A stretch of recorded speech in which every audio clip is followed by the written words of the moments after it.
Olá, igreja querida, amigos queridos, parentes queridos. Aqui estou eu mais uma vez com esse privilégio de anunciar para vocês a palavra de Deus. E hoje será o que nós chamamos de a parte B, ou a segunda parte, do capítulo 8 do Evangelho de João. Nós estamos vindo de um contexto muito interessante, uma história muito famosa, que diz respeito à mulher que foi apanhada em adultério. A mensagem foi amplamente discutida no último domingo. Eu não creio que nós temos que usar do tempo da mensagem de hoje para voltar a revisá-la, mesmo porque o que vem como sequência é uma pregação que não tem muita ligação com o episódio da mulher adulta. Quero ler com vocês esse trecho que está em João capítulo 8, versículos 12 até o 30. Falou-lhes, pois, Jesus outra vez, dizendo: Eu sou a luz do mundo. Quem me segue não andará em trevas, mas terá a luz da vida. Disseram-lhe, pois, os fariseus: Tu testificas de ti mesmo, o teu testemunho não é verdadeiro. Respondeu Jesus e disse-lhes: Ainda que eu testifico de mim mesmo, o meu testemunho é verdadeiro, porque eu sei de onde eu vim e para onde eu vou. Mas vós não sabeis de onde vim nem para onde eu vou.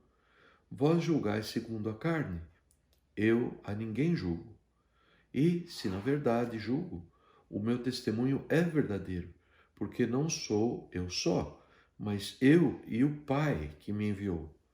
E na vossa lei está escrito que o testemunho de dois homens é verdadeiro. Eu sou o que testifico de mim mesmo, e de mim testifica também o Pai que me enviou. Disseram-lhe, pois: Onde está teu Pai? Jesus respondeu: Não me conheceis a mim, nem a meu Pai. Se vós me conhecesseis a mim, também conheceríeis ao meu Pai. Essas palavras disse Jesus no lugar do tesouro, ou da tesouraria, ou da coletoria, ensinando no templo, e ninguém o prendeu, porque ainda não era chegada a sua hora. Disse-lhe, pois, Jesus outra vez: Eu me retiro, e vós me buscareis, e morrereis no vosso pecado. Para onde eu vou, não podeis vós ir. Diziam, pois, os judeus: Porventura quererá matar-se a si mesmo? Pois diz: Para onde eu vou, não podeis vós ir? E dizia-lhes: Vós sois de baixo, eu sou de cima. Vós sois deste mundo, eu não sou deste mundo. Por isso vos disse que morrereis em vossos pecados, porque se não crerdes que eu sou, morrereis em vossos pecados. Disseram-lhe, pois: Quem és tu? Jesus lhes disse: Isto mesmo que já desde o princípio vos disse. Muito tenho que dizer e julgar de vós, mas aquele que me enviou é verdadeiro, e o que dele tenho ouvido, isso falo ao mundo. Mas não entenderam que ele lhes falava do Pai.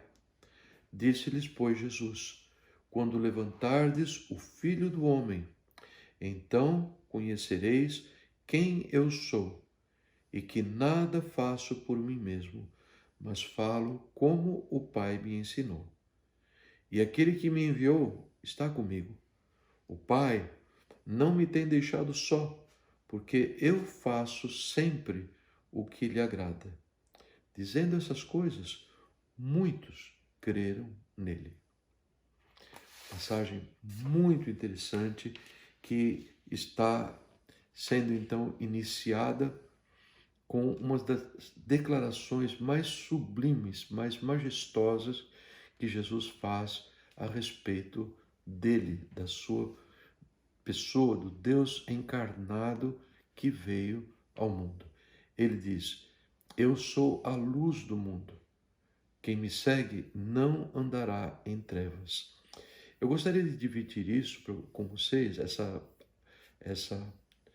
narrativa de Jesus em duas partes. Jesus falou que ele é a luz e ele fala sobre pessoas que vão segui-lo. O contexto em que Jesus está falando isso era muito simples, a conexão da figura que ele usou por parte dos judeus, muito simples. Nós vemos que Jesus havia participado dessa semana, que era a festa dos tabernáculos, e que nas festas dos tabernáculos havia aquela solenidade diária todas as manhãs das águas, e Jesus se comparou com a água viva, e havia também esta solenidade da iluminação do templo. Na noite escura de Jerusalém, o templo então era rodeado de muitas luzes luminárias grandes. Eu estava ouvindo de um comentarista bíblico ainda hoje, e ele dizia assim: é como se a região do templo, tão iluminada que ela ficava, ela parecia um diamante no meio da noite escura das montanhas da Judéia, onde se localizava a cidade de Jerusalém. Então, durante esse período em que as luzes estavam acesas, o povo festejava com grande alegria, com danças, com cantos e segurando tochas em suas mãos, a orquestra do templo tocando, os levitas cantando, uma grande alegria, tudo isto celebrando a luz. Essa alusão à luz sempre esteve na mente do povo judeu, profetizando a vinda do Messias de Israel. Isto, de certa forma, começou lá no livro de Êxodo, quando o povo foi encaminhado por Deus no seu caminho pelo deserto, aquela longa jornada de 40 anos, longa em termos de tempo, não tanto geograficamente, e a palavra do Senhor nos diz que eles eram conduzidos durante o dia por uma nuvem e à noite por uma coluna de fogo para os alumiar, para que caminhassem de dia e de noite. Não havia interrupção da sua jornada, porque Deus, ele colocava no meio do povo a sua luz. E a palavra segue essa menção, essa identificação de Deus e do seu Messias com a luz, ela é muito frequente e os versículos são muito numerosos. Alguns conhecidos dos irmãos: o Senhor é a minha luz, a minha salvação.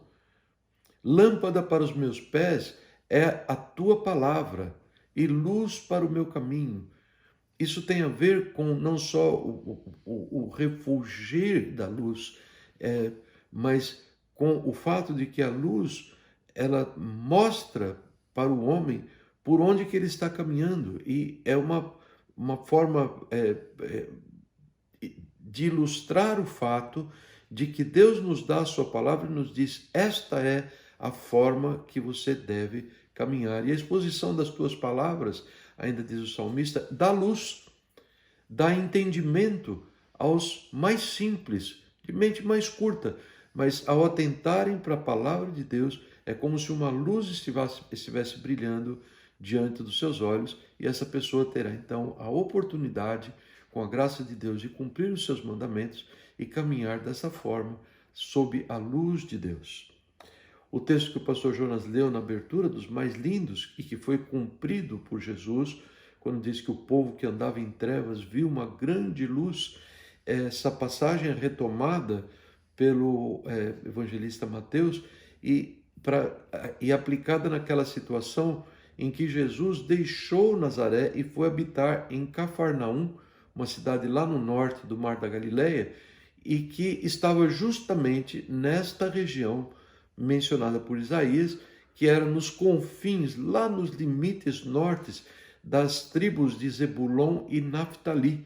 E Jesus foi-se para lá e, fazendo isso, ele cumpriu a mensagem no sentido que o Espírito de Deus revela para Isaías e para Mateus, que agora sim, aquele povo que andava lá sem Deus, povo sem trevas, povo desprezado, um povo longe das realidades que se passavam em Jerusalém, Então agora, Jesus, que exerceu grande parte do seu ministério naquela região, é a luz de Deus que brilha. E aqueles que estavam assentados na sombra da morte, sem esperança, eles viram uma grande luz. Ele está se referindo então à própria pessoa do Senhor Jesus.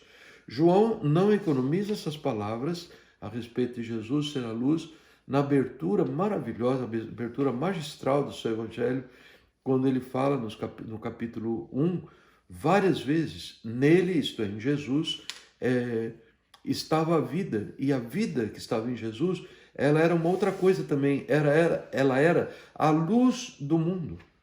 E a luz, Jesus, resplandece nas trevas.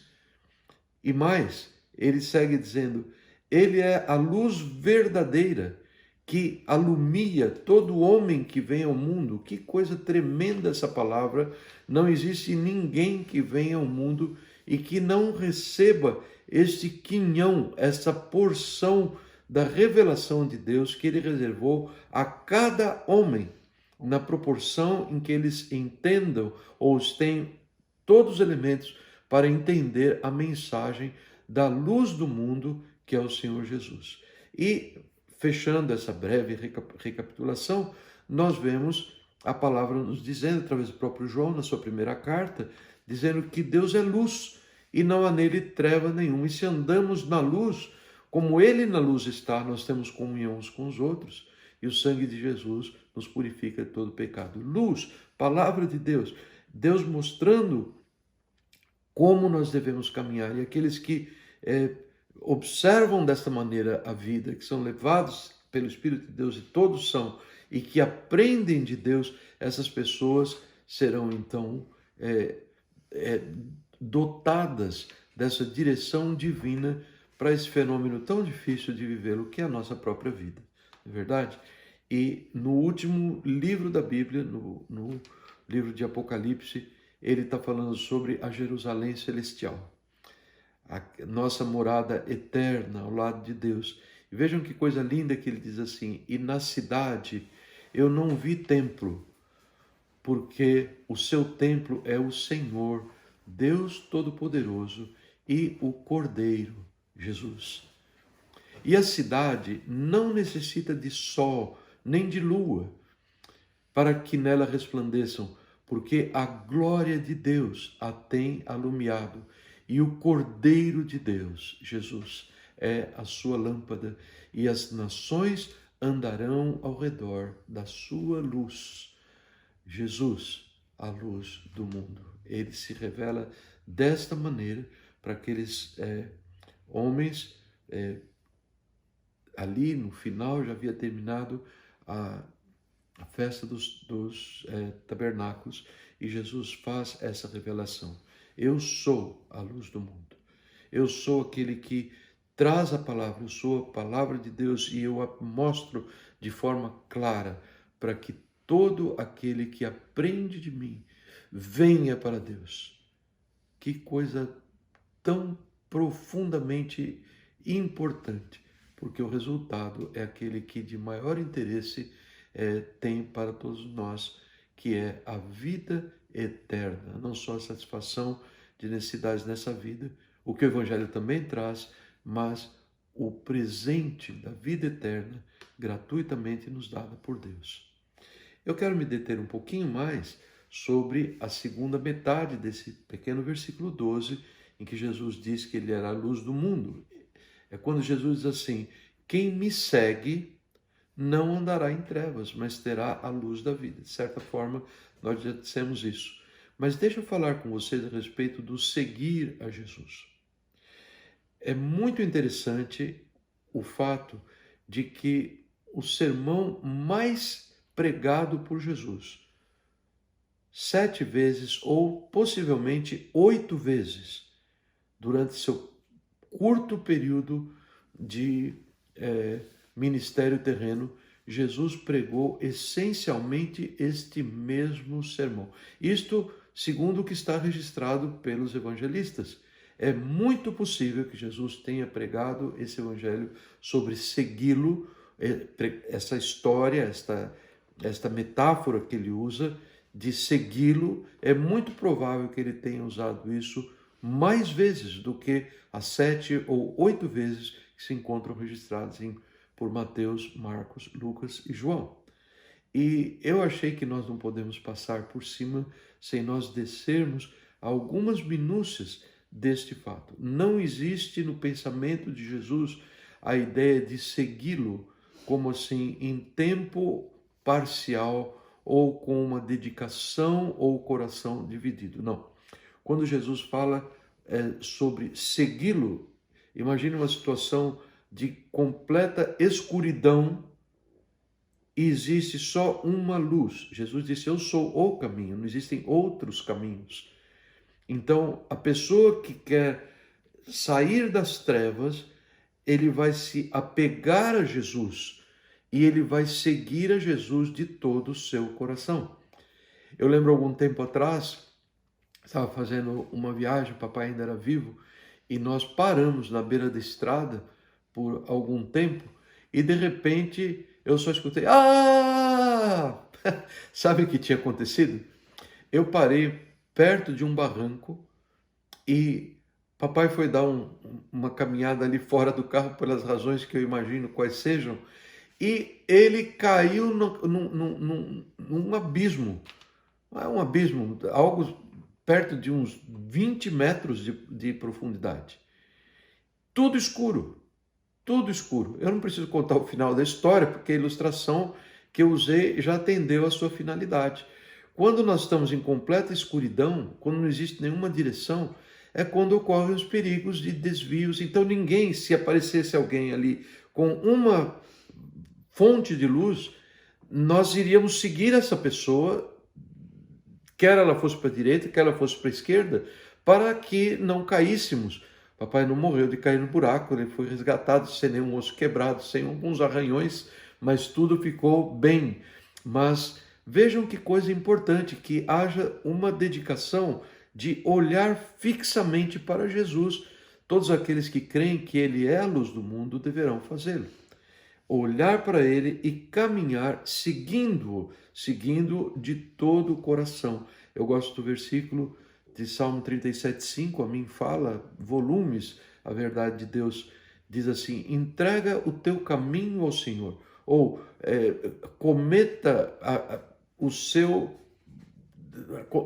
comprometa-se a essa decisão.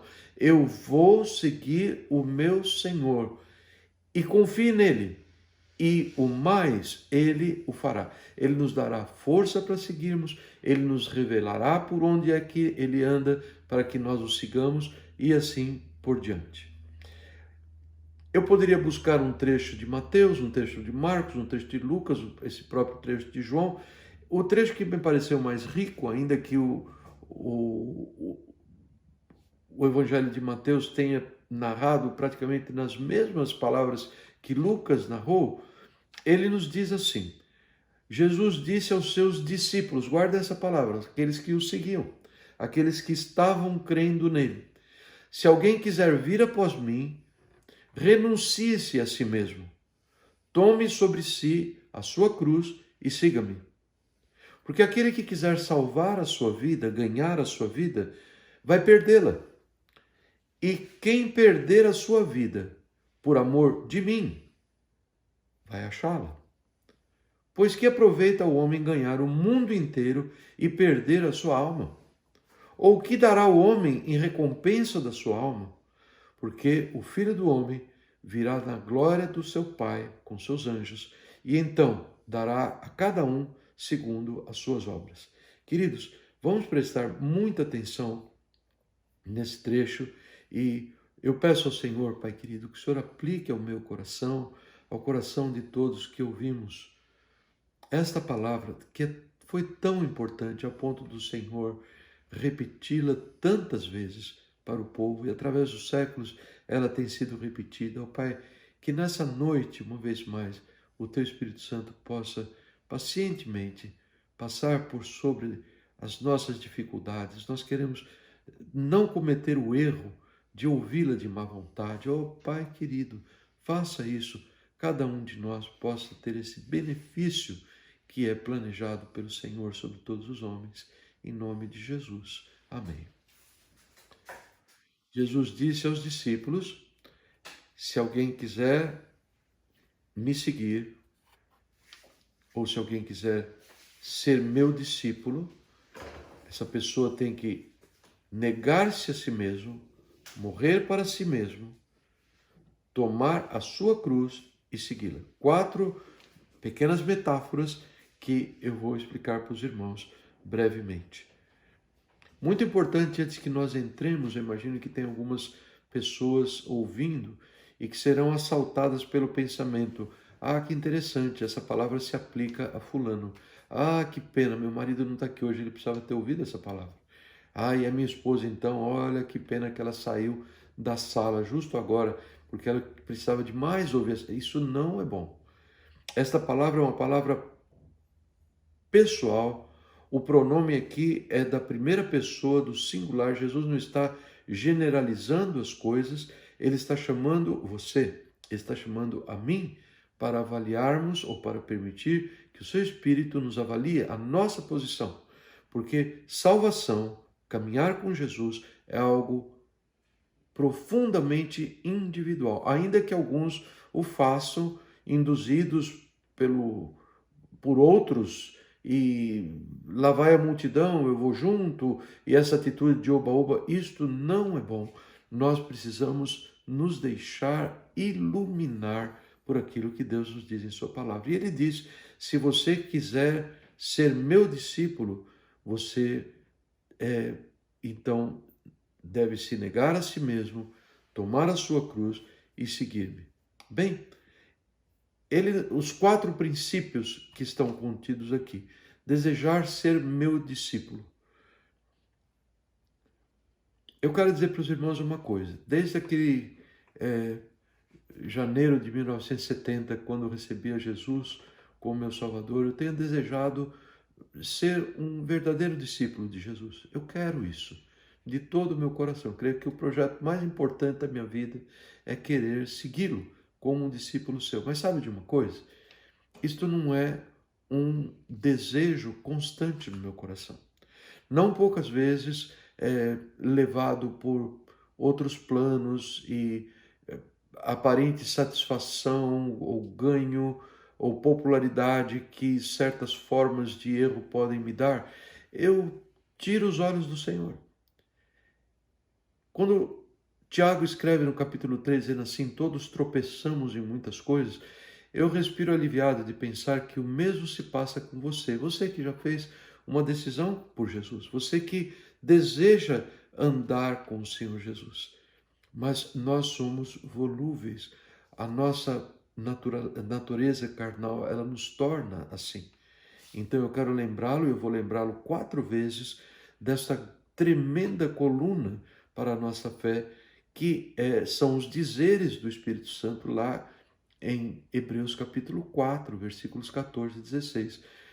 Quando você não tiver esse desejo de seguir a Jesus, quando certas coisas parecem que se conflitam com a vontade dele e você deseja mais as certas coisas do que aquilo que Jesus diz, você saiba de uma coisa: ele tem muita compaixão de você, ele tem muita pena, ele tem dó de você, porque você está tirando os olhos da luz e tem buracos que você não pode garantir que não vai cair neles, no meio da escuridão pela qual você está optando.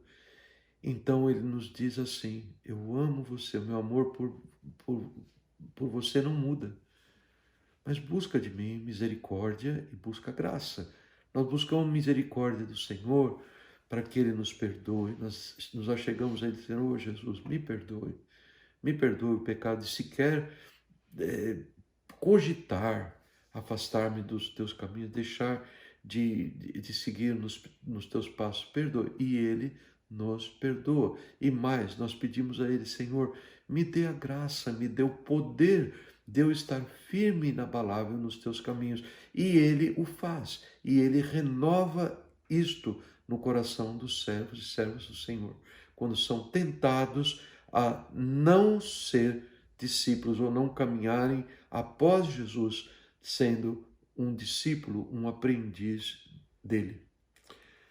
A próxima coisa que ele diz próxima condição, eu devo dizer, que devemos renunciar diariamente a nós mesmos, negar a nós mesmos, morrermos para nós mesmos. Diariamente, Lucas enfatiza assim lá em Lucas capítulo 9, e deixar de lado esse hábito de depender de mim mesmo, jogar o pensamento de autoajuda, ou confiar naquilo que a minha educação possa fazer, o meu conhecimento bíblico. E nós sabemos que temos uma fonte de sustento, de socorro, uma fonte, uma luz que brilha, que é a própria pessoa do Senhor Jesus. E nós temos então que abrir mão, renunciar todas as coisas que eu porventura venha buscar por razões puramente egoístas. O terceiro ponto desse versículo é quando ele nos diz que devemos então tomar a nossa cruz e segui-lo. Isso significa abraçar como sendo os meus valores pessoais mais importantes, a minha ética, aquilo que Deus revela em sua palavra, e buscar então a graça de Deus para poder suportar os problemas, os conflitos e as dificuldades que porventura eu possa encontrar ao longo da minha caminhada. Todos esses passos, e ainda Jesus diz, vocês vão seguir-me, ou vocês vão me imitar naquilo que vocês têm que fazer. Olhe para aquilo que eu fiz e vocês vão me imitar. É para as 4 coisas, para que nós tenhamos um desejo permanente de andarmos como discípulos de Jesus, como aprendizes, seguidores de Jesus, tanto quanto para nos negarmos a nós mesmos. Que difícil isso, que difícil negar aquelas coisas que parecem assim tão válidas, tão boas, e eu estou tão certo de que elas vão me render algum tipo de benefício. Como é difícil abrir mão, como é difícil tomar essa nossa cruz, de nos privarmos de certas coisas e ainda mais nos expormos à crítica, nos expormos a gracejos, nos expormos a alguma outra forma mais ou menos atenuada de perseguição. Isto faz parte da vida de um homem, de uma mulher que querem caminhar com Jesus e o seguir a Jesus no sentido de imitá-lo nos seus atos, imitá-lo nos seus ensinos. Amados, não há como fazer a não ser lembrando que, mesmo quando falhamos, Ele não nos exclui, porque o seu amor por nós não muda. Ele não nos exclui, porque grande é a sua compaixão sobre nós. E Ele nos convida a buscarmos dele misericórdia, que é o perdão pelos nossos pecados, que nos leva a hesitar, e buscarmos a graça que nos dá a força de permanecermos nos seus caminhos.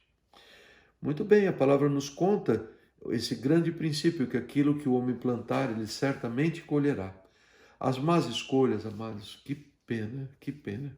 Eu gostaria tanto de não ter feito algumas más escolhas que eu fiz na minha vida, mas o tempo passou e muitas vezes eu acabei sofrendo o detrimento que elas trouxeram. E Jesus diz isso na sequência do seu sermão mais pregado. Qualquer pessoa que queira ganhar a sua vida ou salvar a sua vida, pode ter certeza de uma coisa: essa pessoa vai perdê-la. Vai perder a sua vida. E qualquer pessoa, por outro lado, que perder a sua vida por minha causa, ou no outro evangelho diz assim, que perder a sua vida por amor a mim e ao evangelho, essa pessoa vai encontrar a verdadeira vida. Esse paradoxo parece assim um jogo de palavras, mas é algo tão importante. Jesus está dizendo para nós que aquele que deseja olhar para a sua vida e falar, eu vou fazer o melhor proveito da minha vida, eu vou ganhar o que eu posso, vou extrair todo o bem que eu possa gozar nessa terra através da minha vida, jogando de lado a sua cruz, desprezando a sua consciência e vivendo de acordo com os impulsos da sua carne. O Senhor nos diz, esta pessoa perderá a sua vida, essa pessoa morrerá. E esse versículo é uma ponte para Romanos 8,13, um dos versículos de maior interesse para nós, discípulos e discípulas de Jesus, onde ele nos diz, o Espírito Santo nos diz através de Paulo, se vocês viverem seguindo os impulsos da carne, vocês morrerão. Mas se pelo poder do Espírito Santo, pela graça, habitualmente mortificarem as obras do corpo, vocês viverão. É essencialmente a mesma palavra, queridos. É a mesma palavra. O Espírito Santo está no nosso coração, ele insiste conosco, ele nos mostra o bom caminho, a luz de Jesus ilumina o nosso caminho para que nós a sigamos. Para que nós a sigamos. O mal que esse indivíduo deseja evitar, uma pessoa que deixa de lado, pouco me importa a minha consciência, pouco me importa, eu quero andar de acordo com os impulsos da minha carne, o mal que essa pessoa deseja evitar vai acabar vindo sobre ele, eventualmente como surpresa. Às vezes a pessoa está tão bem estabelecida nos seus próprios planos, tendo desprezado ao Senhor Jesus, ainda que mantenha a sua identidade nominal como cristão, ela é algo assim muito complicado, porque a palavra do Senhor nos diz assim, que o homem que muitas vezes repreendido, e o Espírito Santo repreende, quando a pessoa está se desviando do caminho, ele repreende, filho, isso não está bom, isso não está bom, mas se nós temos essa atitude de endurecer a nossa cerviz, ou seja, de não nos curvarmos, não fisicamente, mas humildemente em espírito, dizer, Senhor, o Senhor tem razão, me perdoe, buscar misericórdia, ele diz, tal pessoa será quebrantada repentinamente sem que haja cura. Sem que haja cura. E Davi ora lá no Salmo 19, dizendo assim, Senhor, desta soberba, que essa soberba de buscar, não buscar conselhos, não se submeter à palavra de Deus, não retroceder quando está no caminho errado, não querer tomar a direção correta, virar os olhos para a luz, Davi chama isto de soberba e pede, Senhor, guarda-me, guarda a mim, o teu servo, da soberba, para que ela não tome conta de mim. É isso que a soberba faz, amados.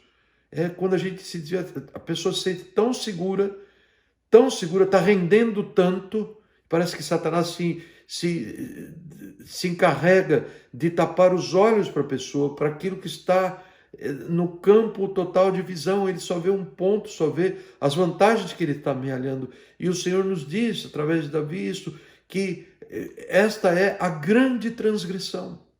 É a grande transgressão, a transgressão de quem troca Deus, a fonte de águas vivas, ele troca por uma cisterna rota, passagem usada para ilustrar as nossas mensagens com tanta frequência.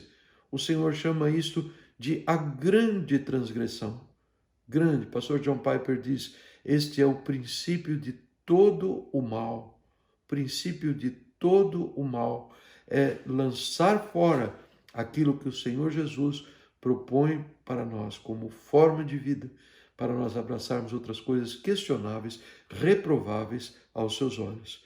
E ele segue dizendo, qualquer que seja a coisa, o plano que este homem está buscando, se ele mantém uma contínua união, ligação com Cristo, ele será amplamente recompensado por Deus, não só nessa vida, como também na vida eterna.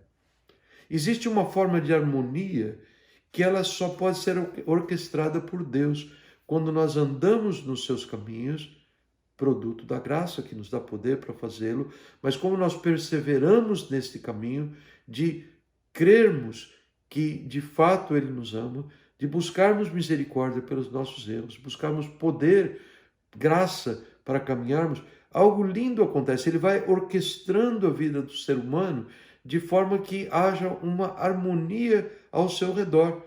E pouco importa se ele tem muito ou se ele tem pouco, materialmente falando, pouco importam as condições, porque ele passa a se beneficiar daquilo que Jesus falou, dizendo que quem perde tudo no seu coração, dizendo nada tem mais importância, é Jesus. Essa é a posição para a qual ele nos chamou. Esta pessoa vai ganhar a sua vida. Ela vai viver com essa alegria que é sustentada pela fonte de águas vivas, que é o próprio Senhor Jesus. Irmãos, é assim que acontece. Porque o que aconteceria ao contrário? Ele segue no texto de Mateus. O que aconteceria com o homem se ele ganhasse o mundo inteiro e viesse a perder a sua própria alma? Ou com que um homem poderia trocar a sua própria alma? Olha que coisa só, que coisa triste isso. Uma pessoa que investe toda a sua vida e lá no apagar das luzes da sua vida, ela não vai receber a salvação eterna. Essa é a pior de todas as trocas. Nessa questão que eu estou fazendo, estão implícitos dois pensamentos. Quando indivíduos que professam estar unidos com Cristo, ouçam bem, pessoas que professam estar unidos com Cristo, mas estão lutando para ganhar o mundo e não ouvem a direção de Cristo para que desistam dele, essas pessoas perderão as suas almas. Amados, eu devo ter dito alguma coisa que não é muito politicamente correta aos olhos de muitos cristãos estabelecidos nominalmente como tal. Mas se nós queremos seguir ao Senhor com verdade, com seriedade, então nós temos que saber que Jesus está estabelecendo, está esmiuçando de uma forma mais clara aquilo que ele diz anteriormente, quando ele diz: vocês não podem servir a dois senhores. Vocês vão amar a um e desprezar ao outro, ou vão amar ao outro e desprezar o um. Não existe a possibilidade de nós termos dois comandantes na cabine da nossa alma, no nosso coração. Não, nós temos que saber desse fato, que aquele que rejeita Jesus, ainda que gradualmente, fazendo concessões para aquilo que o mundo, a carne, Satanás o ataca a fazer, esta pessoa, ela não persevera na palavra do Senhor, e a palavra é tão clara dizendo que aqueles que perseverarem até o fim, elas serão salvas. Eu não estou fazendo coletânea de segmentos de versículo, não, amados. Essa faz parte dessa grande verdade que tem que ser anunciada para que nós tenhamos temor, para que nós levemos a sério ao Senhor. Porque se a alma é perdida, nada pode ser dado em troca para reavê-lo. Não existe uma forma de reaver uma alma na eternidade. O homem pode fazer a sua caminhar e estamos aí hesitando algumas vezes, ninguém anda de uma forma linearmente perfeita ao lado do Senhor, e sabemos disso. Ele nos deixou a sua misericórdia, nos deixou a sua graça, mas, amados, uma coisa é verdadeira: existe um motivo adicional para que nós nos apeguemos a essas verdades, que é a incerteza de quando nós vamos partir para a eternidade. Nós não sabemos. Nós não sabemos.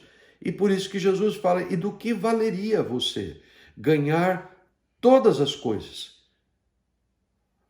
Sérgio Pimenta, que já mora com o Senhor, ele escreveu essa música que diz assim, sobre de que vale ter uma casa repleta de amigos, paredes e piso coberto de bens, e se você não tem a Cristo? Tremenda pergunta baseada neste texto que nós estamos falando. Quando esse ensino é aplicado, amados, de que não há um resgate para a alma se ela parte para a eternidade, o problema que nós estamos visualizando é algo muito terrível. É a perda eterna de uma alma no inferno, no lago de fogo, de enxofre. E esta é, sem dúvida, a maior importância dessa palavra ensinada por Jesus, pois ele visa nos dar, muito pelo contrário, a salvação eterna. Esta é a frustração do plano de Deus na vida do indivíduo, não porque Deus tenha falhado, mas porque o indivíduo lançou fora a sua salvação. Não existe como alguém tirar a salvação de ninguém. O Senhor Jesus diz, nós vamos ver isso, capítulo 10, que ninguém pode arrebatar-nos das suas mãos. Não existe como o Senhor lançar-nos fora. Não existe isso, essa possibilidade. Aquele que vem a mim, diz Jesus, de maneira nenhuma o lançarei fora. Mas o homem fascinado com as coisas desta vida, ele lança fora a sua própria salvação. Isso precisa ficar claro para nós, amados. Porque daqui para diante, o número de vezes que Jesus vai estar falando sobre perseverar nos seus caminhos é muito impressionante. É muito impressionante. Aquele que é salvo do seu pecado, saiba disso, que ele ganhou esta pérola preciosa, esse tesouro, e nós não podemos desfrutar outra felicidade maior, outro valor melhor, senão isto que o Senhor Jesus nos tem dado. Pessoas cujo propósito é tão somente viver buscando a sua própria vantagem nessa vida, um dia descobrirão que isto é um grande engano, ou isto foi um grande engano. Confirmarão que, mesmo que tenham realizado muitos sonhos, obtido muitas coisas preciosas, tido muitos prazeres e muitos poderes, eles perderam a sua alma. Quando eles se virem banidos da presença de Deus, quando virem que foram lançados no tormento e na miséria eterna, causados pela ferocidade do fogo da ira de Deus que nunca será extinto, aí eles entenderão que fizeram, de fato, a pior de todas as trocas. Assim nos diz John Gill, um dos meus comentaristas bíblicos favoritos. Se esta pessoa tivesse o suficiente para dar e obter de volta a sua alma perdida. Oh, diz John Gill, bem que daria tudo para obter de volta aquela oportunidade desprezada, mas nada nesse mundo nem no mundo vindouro pode resgatar uma alma perdida, a não ser a fé no sacrifício de Jesus. Se você está perdido, se você não tem o Senhor Jesus, se você começou a se afastar da luz que Ele é e nos convida a seguir, a única coisa é que enquanto nós estamos vivos, tenhamos fé no sacrifício de Jesus, clamemos em nome de Jesus, socorro, estou me perdendo, socorro, Senhor, socorro. E Ele diz na sua palavra que todo aquele que invocar o nome do Senhor Jesus será salvo. E é bom que façamos isso, meus irmãos. É bom, eu não sei como isto cabe na sua teologia, se você pensa que isso é um passo que uma vez você deu e está tudo selado, esta não é a segurança que o Novo Testamento nos dá.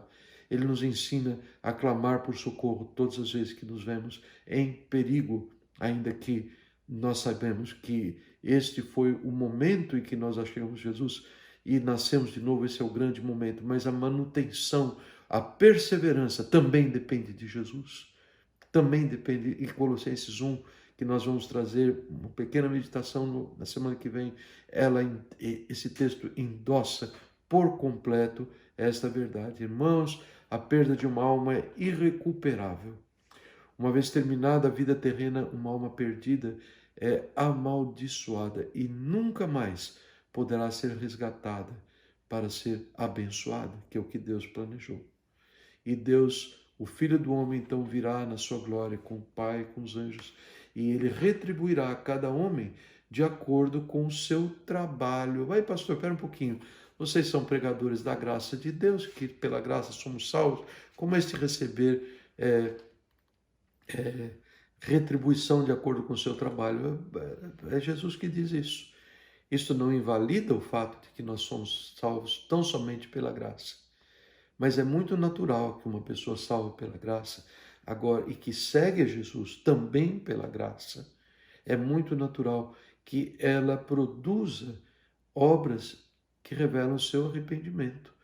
Ela produz coisas que serão motivo dela ser retribuída pelo Senhor quando ele vier da sua glória com todos os seus anjos. Isso que Jesus está dizendo aqui, conforme eu li para vocês. Isso é confirmado na palavra, amados. Em Romanos capítulo 2, versículo de 1 a 11, lá no texto básico, capítulos 1, 2 e 3, Romano, quando ele mostra que a salvação é pela fé e nada mais, lá no meio ele introduz esse pensamento, não é?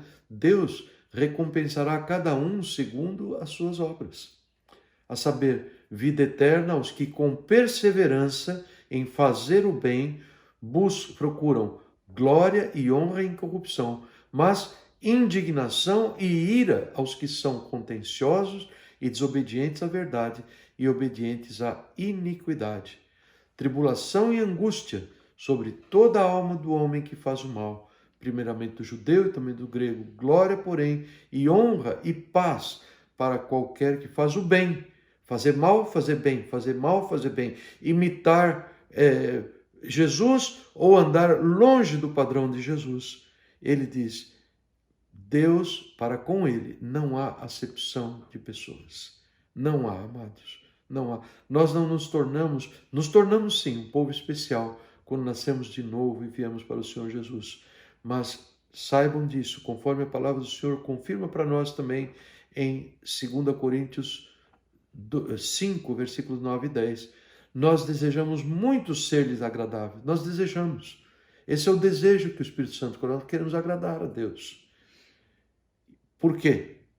Todos deveremos comparecer ante o tribunal de Cristo, para que cada um receba segundo o que tiver feito por meio do corpo, ou bem ou mal. Está bem claro isso, amados? Quando Jesus diz, sigam-me, ou seja, imitem. Amados, nós temos que fazer dessa a nossa carreira de imitarmos o nosso Senhor Jesus, no seu proceder e na forma de falarmos, na forma de sentirmos, e a Bíblia é plena de ensinamentos a este respeito. Tão importante esta palavra. Bem, nós lemos algo no restante do trecho de hoje, que vai do versículos 12 ao 30, que eu nem preciso comentar muito, que são os contras que os judeus deram em Jesus, não é? Tu testificas de ti mesmo. Essa coisa de testificar, de reconhecer firma, isso é um padrão para que homens não mintam. E depois de terem visto e se tornaram assim testemunhas tão frequentes do que Jesus fazia, as suas obras, a forma como o Pai atestou sobre ele, a forma como João Batista atestou. Jesus não tem que participar desse esquema humano, mesmo porque a própria pessoa do Pai, ele diz, estava com ele o tempo todo. Estas obras, meu Pai mas deu para fazer. Ele está comigo, eu faço as obras do Pai. Então não existe esta redução de calibre para agradar os homens incrédulos. Não, Jesus não fazia isso, não. Ele os confrontou e dizendo para aquele povo que, apesar dos milagres que ele operava, insistiam em não crer que ele era o Filho de Deus. Isso é de grande gravidade. É melhor ser ignorante do que ser incrédulo. Se eles não tivessem visto o que Jesus fez, eles iriam se dar mal. Mas se eles viram o que Jesus fez, eles ouvem a palavra de Jesus e eles decidem ainda assim dar as costas, eles estão nesta posição conforme nós descrevemos na pregação mais frequente de Jesus. Estão dando as costas para ele, estão fazendo a pior de todas as trocas. Isso que os judeus ali ao seu redor continuam fazendo. As palavras de Jesus que se seguiu a esta exortação ao povo, vocês creiam, vocês não conhecem a mim, não conhecem o meu Pai, deem alguma validade para aquilo que vocês têm visto diante dos seus olhos. Essa palavra foi seguida de uma outra palavra de Jesus, versículos 21, 22, que é uma advertência. Jesus diz assim, versículo 21, disse-lhes, pois, Jesus, outra vez. Sabe por que outra vez? Vou contar só para você. Porque esta mesma advertência ele já deu em João 7, 33 a 36. Nós vimos quando estudamos João 7, há 2 semanas atrás. E ele dará de novo em João 12, 35 e 36. Mas que palavra é essa? Que advertência é essa? É esta. Eu vou me retirar e vocês me buscarão, mas vocês vão morrer nos seus pecados. Para onde eu vou, vós não podeis ir. Sabe como que os judeus reagiram? Fazendo chacota, dando a eles palavras de zombaria. Você está querendo se matar? Quem se mata, segundo a cultura judaica, está cometendo o pior de todos os pecados. Essa pessoa, segundo essa dura cultura do judaísmo, que não conhece a graça de Deus, essa pessoa vai ser colocada no pior lugar do inferno. Então eles quiseram lançar isso sobre Jesus. Nesse mesmo trecho, nós vamos ver na outra semana, chamaram Jesus de endemoniado, chamaram Jesus uma total falta de respeito, um total desprezo pelo que o Senhor Jesus dizia e queria fazer por eles. Mas vejam a resposta do Senhor. Ele diz assim lá no versículo 24: eu vos disse que vós morrereis em vossos pecados, porque se não crerdes que eu sou, morrereis em vossos pecados. Amados, se nós não crermos, ou se só falarmos com os lábios que cremos, mas a nossa verdadeira convicção não é esta, de que o Senhor nos ama, que Ele tem para nós perdão, que Ele tem para nós força para caminharmos, nós estamos nos encaixando nessa posição. Nós continuaremos a pecar, nós continuaremos a não crer que Ele perdoa, nós continuaremos a não buscá-lo por perdão, nós continuaremos usufruindo daquilo que parece bom que resulta do pecado, nós não buscaremos graça para evitar o pecado. E ele diz aqui, cercado dos seus discípulos, inclusive, vocês vão desta maneira morrer nos seus pecados. Isso lembra muito para mim da minha conversão. Mas isso parece que Jesus está lançando um recurso de medo. Ele está. Medo é uma excelente ferramenta em certas situações. Excelente ferramenta em certas situações. E foi uma forma como o Senhor falou ao meu coração lá no ano de 1970, quando eu ouvi essa palavra proferida pelo meu saudoso pai na fé, pastor George Tice. Ele dizia, lendo de 2 Colossenses, capítulo 2, ele dizia essas palavras, dizendo assim que essas pessoas vão perecer, estão perecendo, porque se recusaram a receber o amor da verdade para serem salvos. E por isso, porque se recusam a ouvir e crer na verdade, crer no amor de Deus. Como assim? Está disponível a qualquer hora, que era a minha atitude. Ele diz que Deus lhes enviará a operação do erro para que eles creiam na mentira de Satanás e que assim venham a ser julgados todos os que não creram na verdade, antes tiveram prazer na iniquidade. Isto é muito sério, amados. Isto é muito grandioso. Nós temos que falar isso para nós mesmos, nós temos que nos lembrar.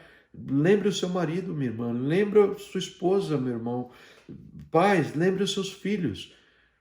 Filhos, lembrem seus pais em todos os níveis de relacionamento. Isso é o que há de mais importante. Nós devemos nos esforçar e sermos o melhor estudante, o melhor trabalhador, o melhor cidadão. Mas, queridos, se nós gastarmos toda a vida focalizando nessas coisas, conforme Jesus diz na sua pregação mais frequente, e que se estende ao longo do capítulo 8, como nós estamos lendo, nós estamos trocando as coisas de uma forma tão infeliz. E o Senhor nos diz, vai ter um tempo em que vocês vão me buscar, vocês não vão me encontrar. Passou o tempo, passou o tempo. E isso faz coro com Isaías 55, versículos 6 e 7, quando ele diz, buscai ao Senhor enquanto se pode achar. Invocai-o enquanto ele está perto. Deixe o ímpio o seu caminho e o homem maligno os seus pensamentos e se converta ao Senhor, que se compadecerá dele. Torne para o nosso Deus, porque ele é grandioso em perdoar. Vocês estão vendo o trecho de Hebreus aqui? Ele é grandioso em perdoar, ele tem compaixão de nós. Busque misericórdia do Senhor, busque a força que te arranque desse caminho de perdição em que você está andando e o mundo está batendo palmas para você. O mundo bate palmas para as conquistas que dizem respeito apenas às coisas dessa vida. Jesus tem sido motivo de pessoas se enrubescerem, ficarem vermelhas de vergonha hoje em dia. É verdade, amados. É duro jogar sozinho contra toda a torcida contrária a Jesus. É duro, é uma dificuldade grande. Nós precisamos clamar ao Senhor para que Ele nos dê essa força se viermos a ter que passar por esse tipo de perseguição. Mas, amados, não neguemos ao Senhor Jesus. Não o rejeitemos como os judeus aqui estavam rejeitando Ele. E Jesus segue insistindo Quando eles perguntam, e quem és tu? Eu já expliquei para vocês quem eu sou. Eu já expliquei, eu tenho tanto a dizer para vocês, mas eu vou dizer ainda nesta mesma linha em que ele diz, eu vou-me embora. Ele volta esse pensamento dizendo, naquele dia, quando vocês levantarem o Filho do Homem, uma alusão àquilo que se passou lá no deserto. Vocês lembram bem da história, porque nós revimos essa história quando estudamos a conversa de Jesus com Nicodemos em João capítulo 3, quando ele diz, quando a serpente de cobre ou de bronze foi erguida lá no deserto, todo aquele que olhava para ela era sanado das suas feridas mortais. Isto é usado como uma preciosa metáfora sobre o ministério de Jesus. E ele repete isso aqui no final do nosso texto de hoje. Quando levantardes o Filho do Homem, então conhecereis que eu sou o que nada faço por mim mesmo, mas falo como o Pai me ensinou. E aquele que me enviou está comigo, Deus Pai. O Pai não tem me deixado só, porque eu faço sempre o que lhe agrada. Dizendo ele essas coisas, muitos creram nele. Muitos creram nele. Se o Senhor nos der vida, nos der saúde, nos der outras possibilidades essenciais para estarmos novamente com os irmãos, nós vamos ver a terceira parte do capítulo 8 de João, a partir do 30 até os 59, um longo capítulo, porque agora nós vamos ver o que Jesus diz para aqueles que creram nele. O que ele diz para você, o que ele diz para mim, o que ele diz para a sua igreja. E existe algo muito interessante. Você pode ler na tua Bíblia, a partir do versículo 30 do capítulo 8 de João. Nós estaremos aqui para repetir aquilo que você ler com alguma explicação, se o Senhor assim nos permitir. Que Deus abençoe. Tem uma pequena novidade para vocês agora e permaneçam antes mesmo do nosso louvor. Eu vou mostrar algo muito especial para vocês. Deus abençoe a todos vocês.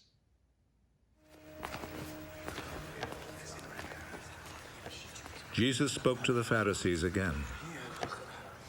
I am the light of the world. Whoever follows me will have the light of life and will never walk in darkness. Now you are testifying on your own behalf. What you say proves nothing!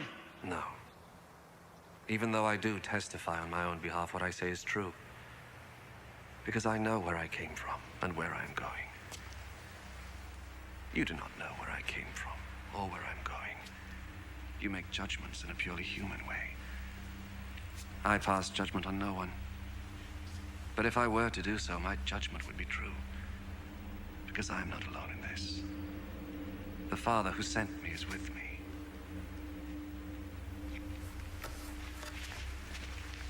It is written in your law that when two witnesses agree, what they say is true. I testify on my own behalf, and the Father who sent me also testifies on my behalf. Where is your father? You know neither me nor my Father. If you knew me, you would know my Father also. Jesus said all this as he taught in the temple, in the room where the offering boxes were placed. And no one arrested him, because his hour had not come. I will go away, you will look for me. But you will die in your sins. You cannot go where I am going. He says that we cannot go where he is going. Does this mean that he will kill himself? You belong to this world here below, but I come from above. You are from this world, but I am not from this world. That is why I told you that you will die in your sins. And you will die in your sins if you do not believe that I am who I am. Who are you? What I have told you from the very beginning. I have much to say about you, much to condemn you for. The one who sent me, however, is truthful. And I tell the world only what I have heard from him.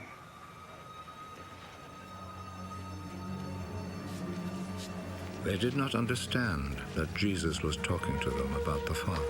When you lift up the Son of Man, you will know that I am who I am. Then you will know that I do nothing on my own authority, but I say only what the Father has instructed me to say. And he who sent me is with me. He has not left me alone, because I always do what pleases him. Many who heard Jesus say these things believed in him.